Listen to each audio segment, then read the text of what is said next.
사냥을 시작한다.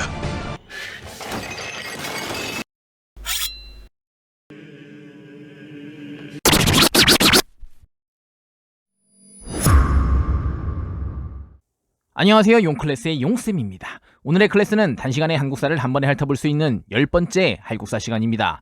오늘 핥아볼 부분은 조선시대 첫 번째 시간으로 태조부터 세종까지 조선 전기 왕에 대해 간략히 정리해보는 내용으로 진행이 됩니다. 그럼 바로 시작합니다. 조선을 세운 태조 이성계는 국가의 안정화를 위해 본격적인 작업에 착수하게 됩니다. 우선 개국에 큰 공을 세운 신하들을 공신으로 책봉하고 이들을 중심으로 내각을 구성하였으며 대국인 명나라에 사신을 보내 국가로서 인정을 받고 국호도 조선으로 정하였습니다. 조선의 개국에 반대하여 끝까지 저항했던 정몽주 일파의 잔당들을 정리하고 위험 세력이 될 수 있었던 왕씨 역시 제거하였습니다. 저 왕씨 아닌데? 이때 정몽주의 제자였던 길재는 낙향하여 후배들을 길렀는데 이들이 후에 사림이라 불리는 세력들입니다.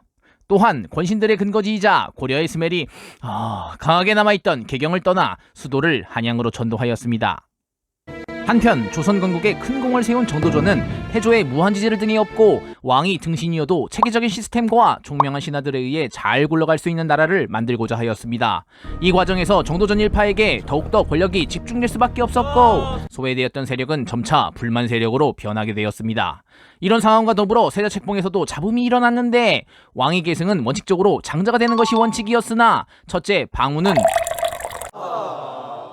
이에 두 번째 부인인 신덕 왕후의 어필과 권신들의 추천으로 막내 방석이 세자로 책봉되었습니다.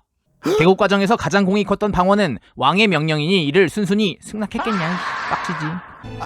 세자 책봉에서 제외되었음에도 방원은 악화된 조선과 명예관계를 회복하기 위해 사신으로 활약하면서 계속 자신의 능력을 입증해 보였습니다.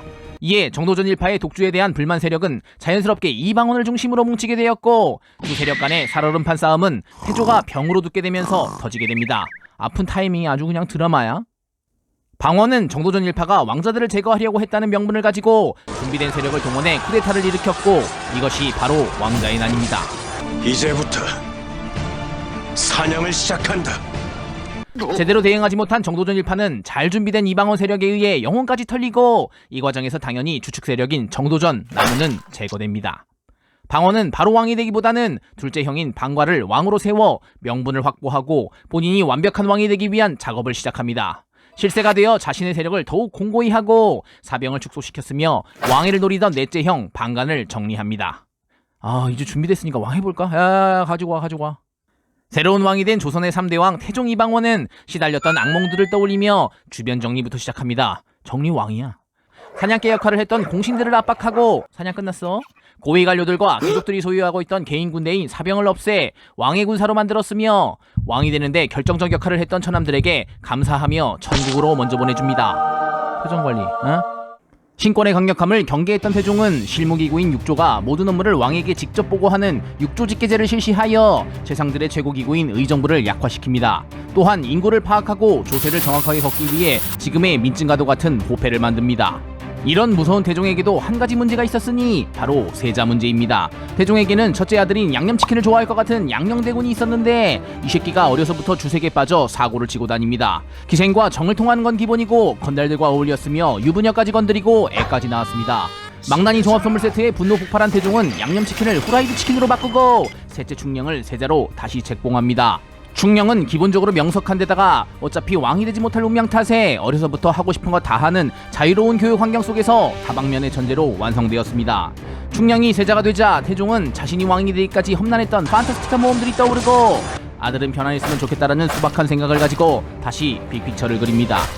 태종은 자신의 권력이 정점에 있을 때 왕위 자리에서 물러나 충령을 왕으로 세워놓고 아들에게 영향을 줄 불안 요소들을 제거합니다. 왕위에서 물러나서도 병권을 잡고 신하들의 기강을 바로잡았으며 세종의 미숙한 국정 운영도 고치해 주었습니다. 또한 미래의 위험 세력인 외척 세력 역시 있는 죄 없는 죄 만들어서 제거하였으며 조선 해안을 괴롭히던 왜곡까지 정리한 뒤 세종 4년 하늘나라로 깔끔하게 떠났습니다. 이렇게 보면 태종이 세종보다 한 수 위인 듯?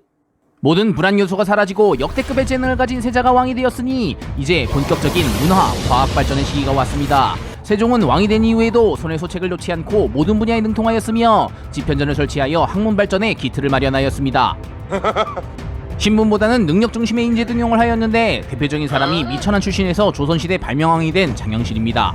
또한 그동안 당연히 받아들여졌던 중국의 것보다는 우리의 실정이 맞는 우리의 것을 강조하여 최대 업적인 훈민정음 창제는 물론 실정산, 농사직설, 향양집성망 등이 완성되었고 무시무시한 편찬사업들도 진행되었습니다. 학문이 발전하면 과학기술도 따라가는 법. 우리가 잘 알고 있는 앙구일구, 자경루, 치국이, 혼의, 간의 등 입이 아플 정도로 많은 발명품들이 만들어졌으며 화포도 개량되어 전장에서 빛을 발하게 됩니다. 이와 더불어 최윤덕과 김종소를 북방으로 보내어 사군육진을 개척하니 현재의 국경선이 세종 시기에 완성되었습니다. 또한 백성을 끔찍하게 여겨 토지에 대한 세금 제도를 시행할 시에도 직접 17만 명의 백성에게 여론조사를 실시했다고 합니다. 이렇게 완벽한 군주인 세종의 통치 때 살던 백성들의 삶은 꽃길이었겠지 뭐. 아니야? 아니야. 유랑민과 도적 때 먼 곳으로 이사가야 하는 삼인정책, 중국 사신들의 접대, 수령들의 부정부패 등으로 백성들은 어려운 상황이었습니다. 세종은 백성을 위한 법제 발현과 제도 개혁에 힘썼지만 시대를 앞서 나간 정책도 있었고 그런 법제와 개혁들이 당대에 바로 뿌리 내리기는 어려웠을 것입니다. 모든 왕이 그렇듯 세종 역시 안정적인 왕위 계승에 힘을 쏟았고 장남향을 일찍이 책봉하여 무려 30년간이나 세자 수업을 받게 하였습니다. 또한 세자에게 적합한 적절한 아내감을 찾기 위해 제1회 조선 며느리 선발대회까지 열었다고 합니다. 잘 크고 있는 세손, 총명하고 반듯한 세자, 그 아버지 역대급 군주 세종, 거칠 것 없는 그들의 발목을 잡은 것은 바로 건강이었습니다. 각종 질병에 시달리던 세종은 과도한 업무까지 더해져 병세가 악화되다가 재위 31년 만인 1450년 세상을 떠났고 세종의 비는 그보다 몇 해 전 이미 세상을 떠났습니다.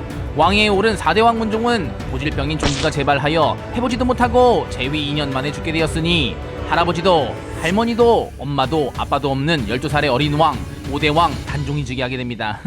어떻게 되겠지?